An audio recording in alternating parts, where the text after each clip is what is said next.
Welcome to the Peaceful Parenting Podcast. I'm your host, Sarah Rosensweet, mom of 3 young people, peaceful parenting coach, and your cheerleader and guide on all things parenting. Each week, we'll cover the tools, strategies, and support you need to end the yelling and power struggles and encourage your kids to listen and cooperate so that you can enjoy your family time.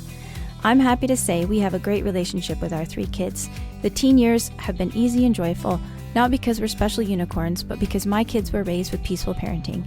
I've also helped so many parents just like you stop struggling and enjoy their kids again. I'm excited to be here with you today and bring you the insight and information you need to make your parenting journey a little more peaceful. Let's dive into this week's conversation. Hey y'all, welcome back to another episode of the Peaceful Parenting Podcast. Today's guest is Lynn Lyons. You might remember her from a previous episode where we talked about the 3 skills that kids need for great mental health. That was actually a super popular episode, and Lynn is actually one of my favorite people. I think if you haven't heard her yet, you're going to love her. She's so funny and she's so smart. We had her back in as a guest expert in my membership, the Peaceful Parenting membership. It's a paid monthly membership, sort of like Netflix. It's sort of like a gym membership for parenting. It's a really, really wonderful community. Every month in the membership, we have a theme topic. And when the theme was anxiety, Lynn came in and she was our guest. Along with the guest expert every month, we do have office hours every week in the membership where we get on Zoom and we support each other. I'm there for you. It's sort of like group coaching meets like a coffee date with friends. And it's really, really wonderful. I've been doing this for a couple of years now, and I've had members who've been with me since the beginning. The great news is that the membership is open as of today. You can join for the next week. I only open the doors to the membership twice a year because I really want to focus on supporting the members who are already inside rather than trying to get new people to join. So twice a year, we open up the doors. It's open now today, and you can join until the evening of April 19th, maybe 11 p.m. Depends on how late I can stay up. So join us inside the membership. If you are listening to this after the fact, there will be a spot where you can get on the wait list to be notified the next time I open the doors. So between today and April 19th, you can join us inside the membership. And today, our episode is a sneak peek into the membership where we had Lynn in for a Q&A. This was such a fun conversation.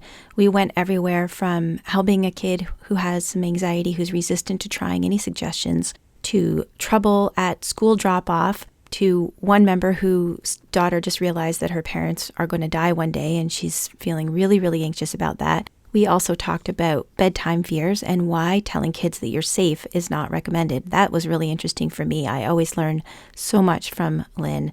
We also talked about perfectionism and how to help kids loosen up. And finally, we talked about how to find a therapist if you feel like your child does need some support. And I just love Lynn so much. You're going to love this conversation. And I hope you love this little sneak peek inside our membership. And again, if you would like to join us, please go to sarah-rosensweet.com membership. You'll get all the details. It's basically Netflix style parenting gym membership and really, really wonderful. I love my calls every week with our members, and I love how they're also getting to know each other. And I love all of the content that we provide for you with our monthly content on a theme. So let me reintroduce you to Lynn. Again, if you love this episode with Lynn, you'll want to go back and catch a previous episode with her, which was episode 35. That was our other episode with Lynn. Lynn Lyons is a psychotherapist, author, and speaker based in Concord, New Hampshire. She's been in private practice for 28 years, and she specializes in the treatment of anxiety disorders in adults and children. She travels globally as a speaker and trainer on the subject of anxiety, its role in families, and the need for a preventive approach at home and in schools. She has a special interest in breaking the generational cycle of worry in families. She's the co-author of 2 books on anxiety with Reed Wilson, Anxious Kids, Anxious Parents, 7 Ways to Stop the Worry Cycle and Raise Courageous and Independent Children, and the companion book for kids, Playing with Anxiety, Casey's Guide for Teens and Kids. And if you know me, you know that Anxious Kids, Anxious Parents is one of my favorite parenting books. I recommend it all the time. So if you have a kiddo with some anxiety, or even if you struggle with some anxiety yourself, I definitely recommend this book. Lynn also has a wonderful podcast called Flusterclux, which you will want to check out if you are a fan of podcasts, which you probably are since you're listening to this one. So let's meet Lynn and meet some of our members. Hey, Lynn Lyons, welcome to the podcast. I'm so excited to have you here. I am happy to be here. Thank you, Sarah. And we are in my membership community today, and there are a bunch of members who were so excited that you're going to be here because we talk about you all the time and we love your work, and everyone's having a rock star moment. And I'm going to pass the mic to Amy because I know she has a question, and we'll just jump in and get started. All right. Hi, Amy. Hi, Lynn. Thank you so much for being here. And of course. I've been listening to Flusterclux since last year. So thank you so much. It's been great. So lovely. So thank you. And Robin for all of your humor and advice. And I love Ted Lasso too. Good. My question is about my 10-year-old daughter. She was diagnosed with anxiety about 2 years ago, and we did therapy with her, and it was more like a play date. And so I stopped that. And since I came upon your podcast, you have kind of been our therapist for that part of her life. The apple doesn't fall far from the tree. So there's anxiety. I've never been formally diagnosed, but I know I tend towards anxious. My mom tends towards anxious. We've talked about personifying the anger. We have the Hey Warrior book from Karen Young, and we've talked about practiced coping skills. And she gets very upset about it. She rejects those options. And I get kind of at a loss. I don't know where to go because she gets I know it's the anxiety turning out like I don't know what you're talking about. That doesn't work for me. Well, let me ask you this, Amy. When you say that you're doing coping skills, what are you doing? Like breathing, taking a break when you start getting really, really angry, like those kind of coping skills. I try that. Like the other day in the car, I'm like, okay, help me get to school. Tell me how I need to go. And she was like, what are you talking about? Like she participated that one time, but now she actually gets angry about it. Now she's like, perfectly well where you're going. Okay. So this is probably an issue of you and her focusing a lot on two things that get us into trouble. Okay. One is the content of the situation. Right. And the other is trying to get rid of it. Okay. So when people say I'm teaching my child coping skills or coping strategies, that 95% of the time means I'm trying to teach them something to get rid of this thing that either I don't want to feel, or then I'll even deny that I'm even feeling it. Right. So she's all about getting rid of it. And you're probably all about getting rid of it. Understandably, because who doesn't want to get rid of it? Right. Perfectly reasonable place to go. And also, if she doesn't want to call it anxiety, if you don't want to call it worry, anxiety, who cares? Right. Because there's this whole thing. And you said she was diagnosed 2 years ago, and I've never been formally diagnosed. Look, all of that is just the psychobabble of my profession that says we have to have these diagnostic categories and all that kind of stuff. Right. What you want to work on with her in general is how. So ask those how questions. How are we going to step into this situation that feels uncomfortable for you? And for you to even feed back to her, I can see that this is really making you uncomfortable, or I can see that you're worry or whatever. And she's going to say, it's not worry, right? You can say, I can see that you're feeling, so don't even use that word. You can say, I can see that you're feeling uncomfortable right now. Okay. I can see that you're feeling overwhelmed right now. I can see, so we want to validate that she's feeling this way. Okay. And which I know is a huge part of Sarah's work, right? Because I've listened to Sarah's podcast too. We're going to validate that these feelings exist. And then you are going to ask her, how can we step into this situation with love and support and encouragement?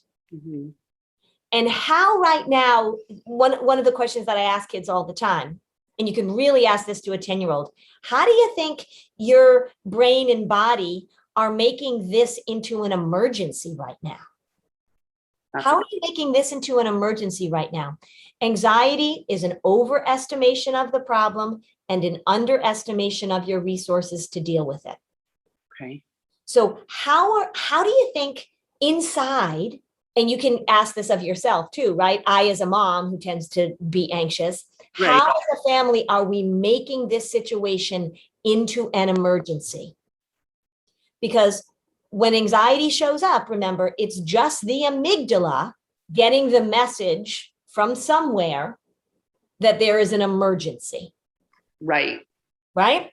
So you want to say, how are we making this into an emergency? Now, in the moment, she may not be able to answer that question because her prefrontal cortex is a little zizzed out. But then you do a little post-game analysis. Right. The operative word in that is a little post-game analysis, right? We're not going to write a thesis about this. We're going to say, so it seemed like you had a little internal emergency, didn't you? Mm-hmm. Because we were doing this, or we were doing this. And you can ask her afterwards, and you can say we, if you got into it too, how did we make this into an emergency? What do you think happened? What happened in your thinking? What happened in your body? What do you think that your worry told you about your ability to handle this? Worry is all about saying blah, blah, blah, blah, blah, and you can't handle it. So you want to talk to her about that. And you want to say the way we learn how to handle uncertainty, the way we learn how to handle things that are uncomfortable, the way that we learn to handle things that don't go the way that we expect them to go is to practice stepping in and handling them. So how can we do that? How do you think we can practice that? Just like if I were teaching you how to play the piano, we'd have to practice. If I were teaching you how to tie your shoes, we'd have to practice. Your job is to be calm as a cucumber, cool as a cucumber, and to just ask those how questions. And to be curious with her about how things work inside of her. Okay. I love that. Thanks, Lynn. You're welcome. I know Katrina has a question. Katrina, do you want to ask your question? Hi, thank you. And it's so great to have you on, Lynn. So my daughter is 4 and has a very sensitive temperament. She's an extremely picky eater, only wants me versus my husband. She just started junior kindergarten and was doing really well for the first couple of weeks, which I was very pleasantly surprised about. And then she was out sick for a couple of days and then started having difficulties going to school. So she's been crying at night and in the morning that she doesn't want to go to school and just keep repeating it. And I'm not really sure what to say when she's doing that. She doesn't want to leave the house. So we end up carrying her and we live across the street. So it's really close. She's refusing to leave the gate. So they're supposed to kind of walk in through the gate to the classroom. She's refusing that. And she's kind of clinging on to us, holding on for, dear life and not letting go. The teacher's been carrying her into the classroom. And then they say she's totally fine after a few minutes and she enjoys her day. So they don't have concerns about during the day. Today was worse. It was like a new level. So the principal, who's always outside, he didn't want the teacher to carry her in. And so he met us at the gate and said, okay, come on, big girl, we're going to go in. And this time she ran. And she just ran all around the parking lot. Luckily, most of the cars were gone by then, but I had to chase her. And then, I'm trying to just let her calm down and offer hugs, but she just kept running. This went on for a few minutes. And eventually, I just picked her up and brought her kind of back over to the door. And the principal, after some time, just said, all right, are you okay if I pick her up? And he brought her in. And I was just like, oh my gosh, amazing. So he brought her in. And I don't know how to help her. I bought your book. I've got it here. I'm only on chapter 2. Okay. And it's great. But I also see that I wonder if everything is as applicable for a 4-year-old. And so I'm lost as to what to do. Okay. So first of all, on the book, I know it says helps all anxiety age 8 to 18. Yeah. Right. So when the book first came out, Reed and I were out, doing our book tour thing, and people kept raising their hands and say, what would I do for a 6-year-old? And we were like, same thing, right? What would I do for a 5-year-old? Same thing. What would I do for a 7-year-old? Same thing. And then we finally realized the publisher put that on there. We didn't. Okay. So in answer to your question, all of what's in the book is applicable to a 4-year-old. Yeah. With the knowledge, with the understanding that 4-year-olds are developmentally in a different place than an 8-year-old, right? Yeah. And let me say this also. good for you, because boy, having a child who's crying and screaming and somebody takes them, I mean, like, this is heartbreaking for you, right? And so you're worried about her. And so all of your emotions are there. It's such a hard thing. So what you want to talk to her about, and it is okay if she doesn't talk back to you. So the first thing that we're going to get rid of is any why questions, right? Why are you having a hard time? Why don't you want to go to school? Why, right? Because she's going to just be like, I don't know. So we don't have to ask any of those why questions. You want to talk to her about her worry part. And I would have her give it a name. I would have her draw a little picture of it. If she says like, I don't know, then you take the paper and the crayon and you say, well, this is what my worry part looks like.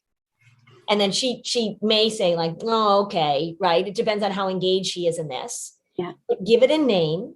And then you're going to start talking to her about how her worry shows up.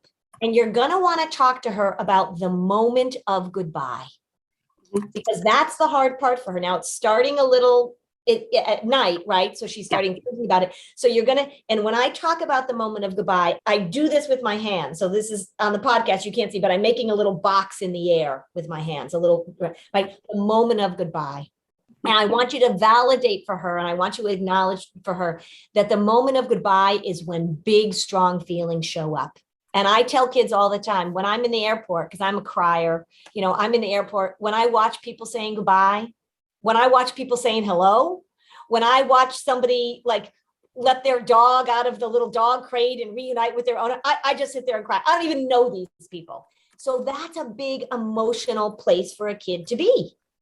So you want to say, we have the moment of goodbye, that moment when you and I leave each other, big, strong feelings come up.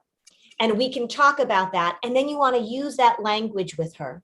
You want to say, oh, so at night when she's saying, I don't want to go to school, I don't want to go to school, stay away from the like, why? What's going on at school? Right? Because you trust this school.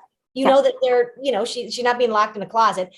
So you don't want to say, why? You say, oh, here are those big feelings, aren't they? Aren't those big feelings? You're thinking about the moment of goodbye. And so tomorrow morning, when we go to school and we say goodbye, there's going to be a big moment of goodbye, isn't there? And you and I are going to say, I have little kids, they'll be like, here's the moment of goodbye, mommy, here's the moment of goodbye. You go, oh, I know it's a moment of goodbye. And really let her have those big feelings. Talk to her about how her worry says she can't handle this. Worry makes her feel overwhelmed. Worry makes her feel all these things in her body. And it's the moment of goodbye. Okay. And talk to her about that, and talk to her worry and acknowledge it. You've got to stay. It sounds like you're doing a good job of staying, right? Are you you're staying pretty calm when she's doing all of this? Yes. Good for you. Because I know on the inside, it's breaking your heart. Yeah. Once she gets into school, you know that she's doing okay. Yeah. So that's reassuring to you. Yeah. Talk to her about this moment of goodbye and use my two favorite words, of course. Of course you have big feelings when you say goodbye to mommy. Of course. I also want you to pay attention, knowing that she's got this sensitive temperament, to make sure that you are not getting sucked in to accommodating this, right? So you and your husband have to look and say, okay, so let's make sure that we are not working for the worry. Yeah. And that you are continually, in gentle ways, because she's a little 4-year-old muffin, right? In gentle ways, you're going to keep moving toward uncertainty, moving toward experimentation, moving toward her being able to experience these feelings. Because what happens when you've got a child that tends to be very sensitive, the more that you accommodate it, the more safety behaviors you put in, the more that you rearrange your world, the more this thing is going to get validated and get stronger. So you do it all with love and all with encouragement and all with a ton of empathy. Okay. But make sure that you're not accommodating it, and talk to her about that. I would be very clear with her. I would say, you are pretty sensitive. It means that you have big feelings. And so we gotta, that's a part of you that's so wonderful, but I'm not going to put it in charge of you. It's an ongoing process, and wonderful that the age of 4 that you're going to give her this language to start talking about this. That is so helpful. Thank you. You're welcome. Thanks, Katrina and Lynn. So I know a couple of people have questions. If you have a question, please put it in the chat. Just say, yes, I have a question, just so I can get a sense of timing. And I'm going to ask a question that for somebody who wasn't able to make it live, but I think it's something that a lot of people can relate to. And it's a 5-year-old who has just realized her parents are going to die someday. And multiple times a week, she's crying and really, really upset about that her parents are going to die and worried about that they're going to die. What would you say to that, Mom?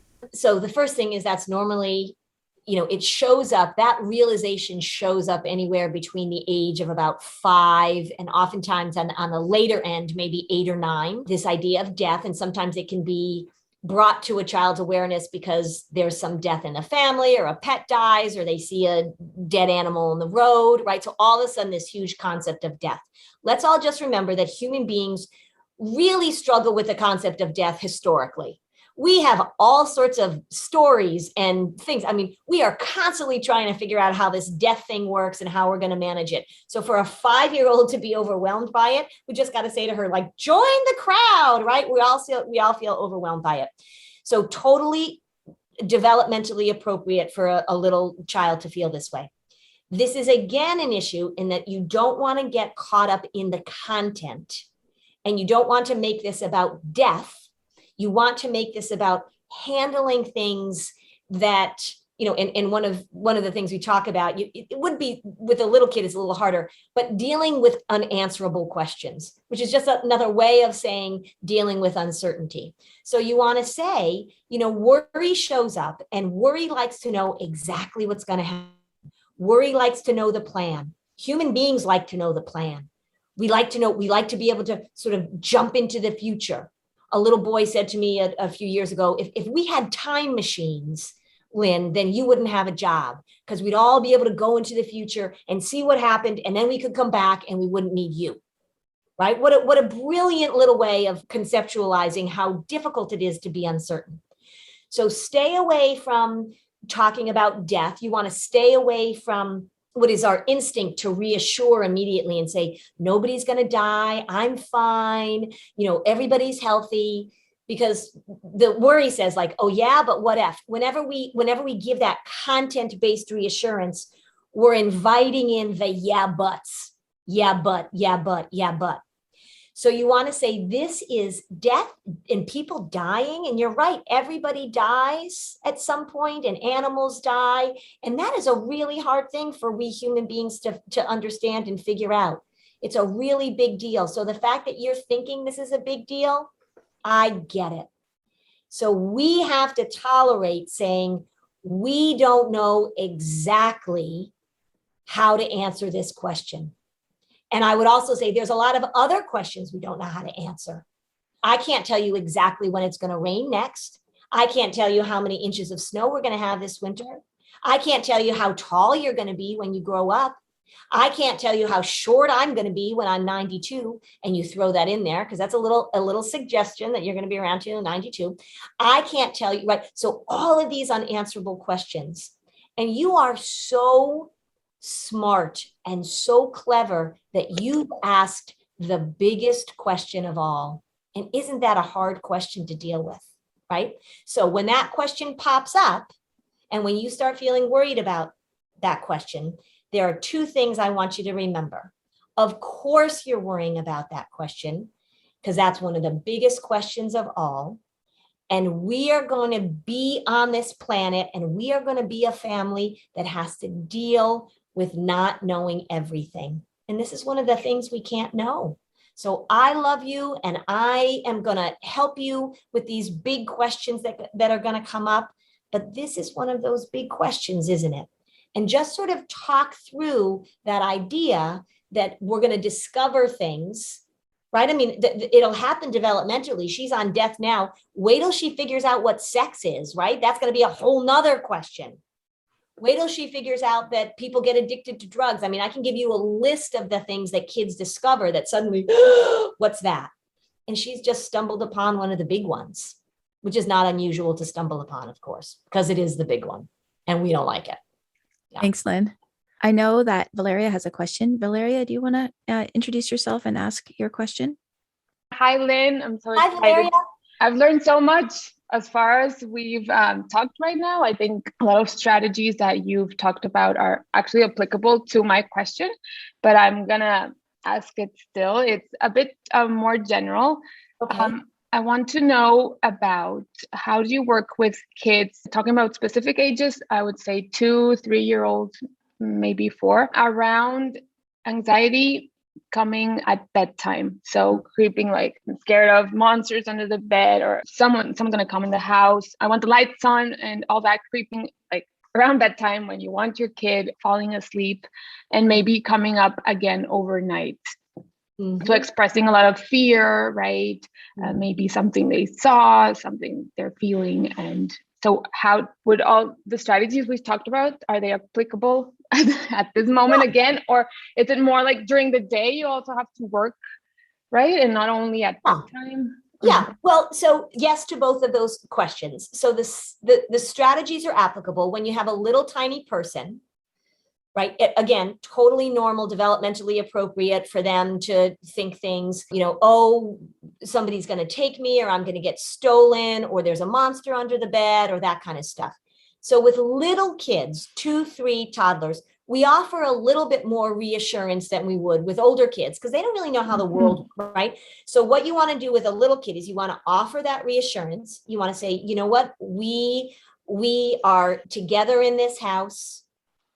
Right. And so, I don't like the word safe that much, to be honest, because that turns into a word later on. We talk about, anxious parents tend to talk a lot about being safe, which whenever we say the word safe, the brain goes danger, right? It does the opposite. So if you say we're safe here, it's sort of in schools, they'll create a safe room. And I'm like, really? Because what does that say about the rest of the school if you're creating a safe room? So stay away from that room safe, that word safe, as much as you can. But with little kids, you want to say, look, you're imagining, same thing. You're very good at imagining things, aren't you?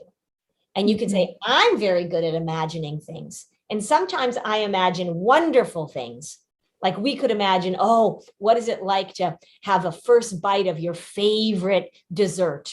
Or what is it like if we imagine the funnest thing we did today? That kind of thing. And you say, and also our imagination can imagine scary things.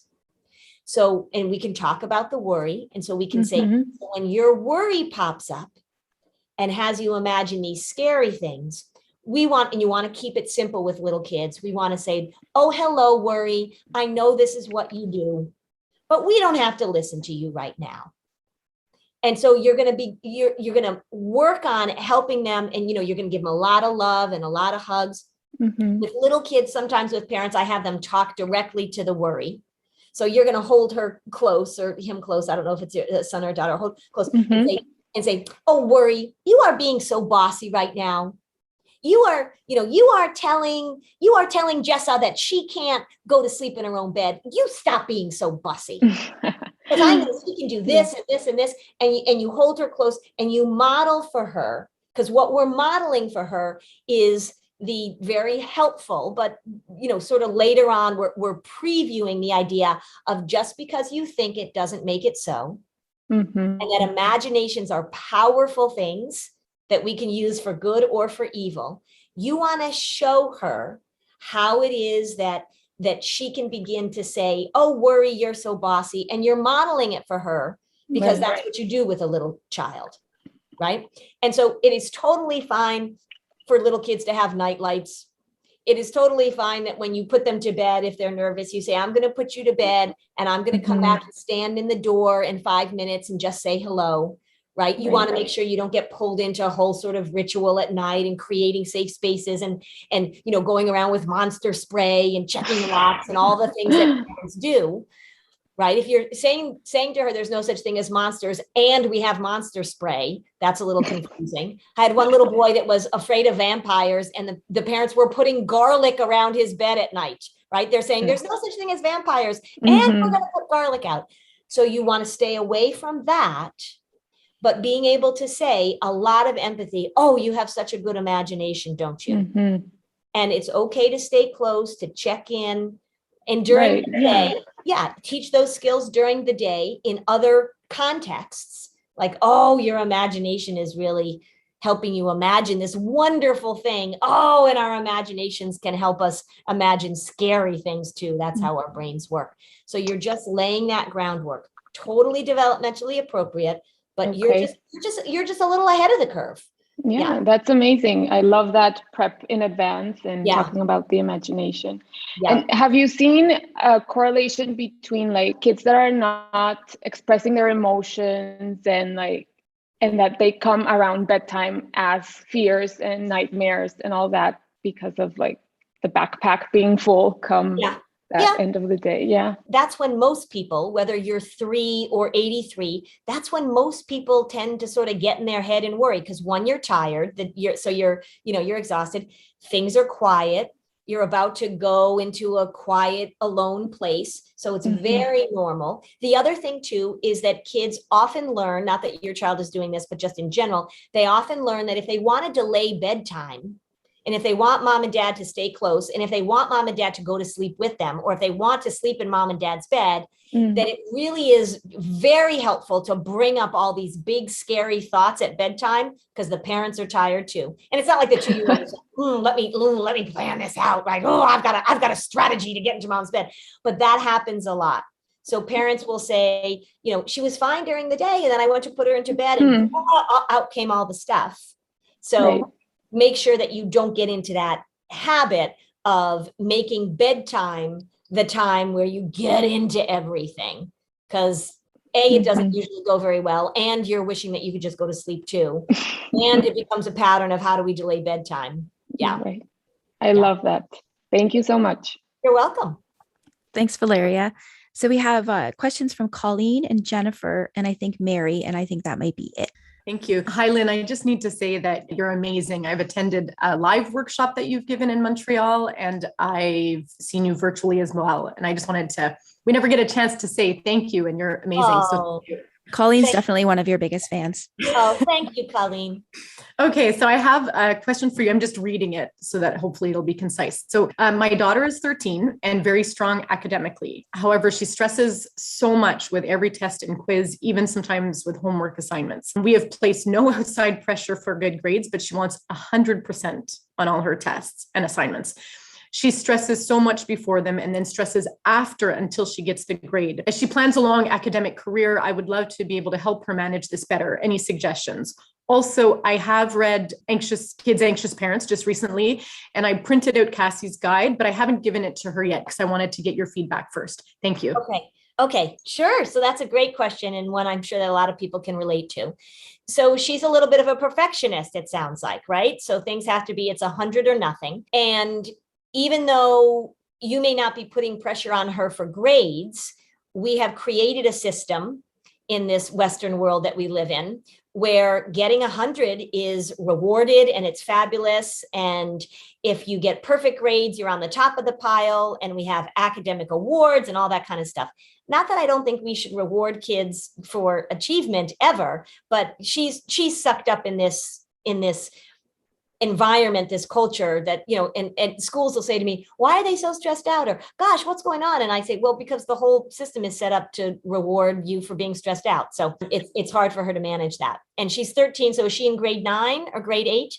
Grade 8. Grade 8. Okay. So in grade 8, lots of times there's a lot of talk about like, you got to be ready for high school. You got to be ready for high school. You got to be ready for high school. So what you want to talk to her about, is she perfectionistic in other ways, or does it really focus on the academics?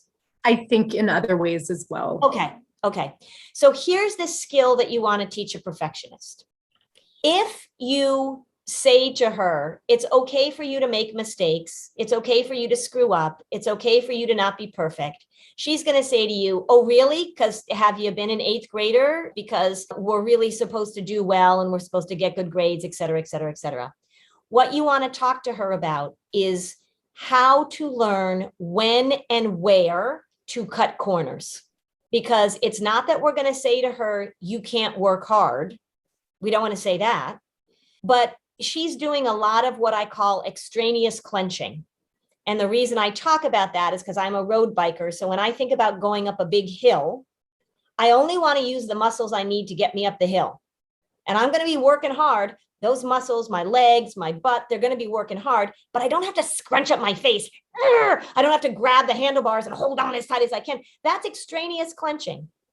So all the worrying that she's doing ahead of time, and then all the obsessing that she's doing after the fact, are not actually helping her achieve what she wants to achieve. Now, I don't want her to say that she has to achieve 100%, of course, but she doesn't know how to differentiate between when you can coast and when you have to give it your all. There are certain things that I do that I really need to pay attention to, all the details, the things I really need to think about. And there are certain things that I can do that I can coast. If I am getting on a podcast, for example, to answer questions from parents, I will tell you, I did no preparation ahead of time. Why? Because I know how to answer questions. I didn't spend 2 hours thinking of every possible question you guys might ask me and then write down the answers, because I know how to do this. But if I am writing a book, which I'm writing right now, I can tell you there's going to be a whole lot of proofreading and editing and making sure that I have things not perfect, but have things. So I'm going to spend more effort with that. The ability to differentiate with a perfectionist is really, really important. And also, it is very likely, I don't know, it is very likely that somebody else, some adult, is not putting pressure on her to be perfect academically, but that she is watching somebody be a perfectionist. She is watching somebody rigid. Yeah, I know. So watching, watching somebody rigidly put pressure on herself, self-criticize herself, things have to be a certain way, beating up on herself for not doing exactly what she is supposed to be doing, right? So pay attention to that. And at 13, Colleen, I would have a really honest conversation with her about how you do the same thing and how the two of you together can begin to shift out of this mindset so that she knows that she's not alone in this, and that you are saying to her, I get how hard this is because I tend to do the same thing. So talk to her about being able to tell the difference. And the question you want to ask her is, where can you coast? And talk to her about that extraneous clenching and give her the example that I give. And there may be an example in your life that you can offer also, right? You're having people over for dinner. You don't have to scrub the grout with the toothbrush in the guest bathroom that nobody's going to be in, right? You want to make sure that the house is picked up, and you want to make sure that you empty the litter box, and you want to make sure that you've got some food to serve people. But where do you overdo and where does she overdo in this extraneous clenching way? Thank you so much. That's very helpful. You're welcome. We had a comment from Selena who says, if this advice and mentorship was available and I was able to digest it even just 2 decades ago, because she's saying that really sounded like her when she was Colleen's daughter's age. Yep. It sounds like a lot of us, right? It sounds like a lot of us. I grew up in the achievement culture. To me, my goal was not to be average. When people said to me, oh, it's fine if you screw up. No, it's not. No, it's not. Right. So so many of us can relate to this. And we didn't decide to do it on our own. We live in a culture that very much is saying, we want you to be perfect. And it can be in academics, it can be our body, it can be our clothes, it can be our hair. It's just a lot of pressure for us to live up to these expectations that come from all sorts of places. The authors of The Self-Driven Child talk about this a lot as well, of you can't be good at everything, right? You can't be great at everything. And that it's okay to say, yeah, I'm just going to let that slide. Like this isn't important to me. Right. But I think as parents, like I see this a lot with homework, parents saying, well, they have to do all their homework and, from a very young age. And I wonder if that comes into like the perfectionism of older kids, because we're actually part of the problem when we're saying, no, you have to do it. Your teacher says you have to do it, and just setting up this rigidly high expectation. Yeah. Well, and I think a lot of it too, Sarah, is that we're a very judgy species because we're a social species, and parents feel a lot of pressure from each other for their kids to be perfect and for their parenting to be perfect. And we feel judged if our kid isn't keeping up, or if their project isn't as good as the other kid's project, right? I mean, there's a lot of pressure on us as parents. And I think Colleen said with women too, right? That we're supposed to live, that they're a reflection of us. So if our kids are slacking, that means we're a slacker. If our kids are handing in something that's sort of messy, then we're not doing our job. So the pressure is just so consistent on us. It really can be exhausting. Yeah, we've got to step back. Yeah. I had a funny thing. My son, who's in grade 12, wants to play baseball at University of Toronto. And he told me on the weekend, he's like, oh, I wrote to the coach. And I was like, great, and he shared the email with me. And I was just chuckling inside because it looks like a 17-year-old wrote this email by himself. And I was thinking, this coach probably never gets emails like this. I know. He probably gets emails that the parents have like poured over it with the kids and written all the grammar's right. And it was just hilarious because I actually think that'll probably help him stand out a little bit, right? Yeah. He got that looks like it was from someone who's 17 and wrote it himself. Right. As opposed to this coach that they hired, this consultant that they hired to make sure that everything is perfect. Yeah. It's like when little kids come into my office and they're dressed immaculately and the hair is combed and the socks match. I think, you didn't do that. They come in, they got 2 different socks, their hair is like this. And I think, all right, so this parent is letting this kid be 3. Yeah. Right? Yeah. The mom is very surprised when I say that, because they want to present their child to me in a perfect way, because they just feel vulnerable. They feel like they're going to be judged. Right. But, and I've talked to so many 3rd grade teachers that feel the same way. That, the 3rd grade teachers aren't like, oh, I can't believe her hair is messy. The parents are like, I can't send her to school with messy hair. And the 3rd grade teacher is like, what is going on in that house? Right. Not happening. Yeah. It's the parents' worry brain. That's right. Yeah. Right. Okay. So we're going to go on to our last question, which is from Jennifer. Jennifer, if you could introduce yourself and ask Lynn your question. Hi, I'm Jennifer. I live in Washington, D.C. I have 3 kids, a daughter who's 6, a son who's 4, and a baby boy who is almost a year. And my question is... And look, you combed your hair today, Jennifer. You are way ahead of the game. With my hands. Yeah. Look at that. Look at that. So my question, our middle child, the 4-year-old, has been struggling a lot in some different areas. And we're to the point where we feel like we need some extra professional help. And I'm wondering, aside from just like, getting the virtual phone book that is the internet and like calling every person, every psychologist or every therapist or every occupational therapist to ask like, how do you actually approach worry and anxiety? Is there a better way to find practitioners who are sort of in the same mindset, sort of trained, consistent with what you talk about? And if the answer is no, you do just have to like pick up the phone and call everybody, then what are the questions that I should be asking them when I do pick up the phone and call? Yeah. So there are two resources. If you're looking for somebody who really, if you're seeing anxiety is really the issue, there's the ADAA.org, which is the Anxiety and Depression Association of America. And there's also the International OCD Foundation. So that's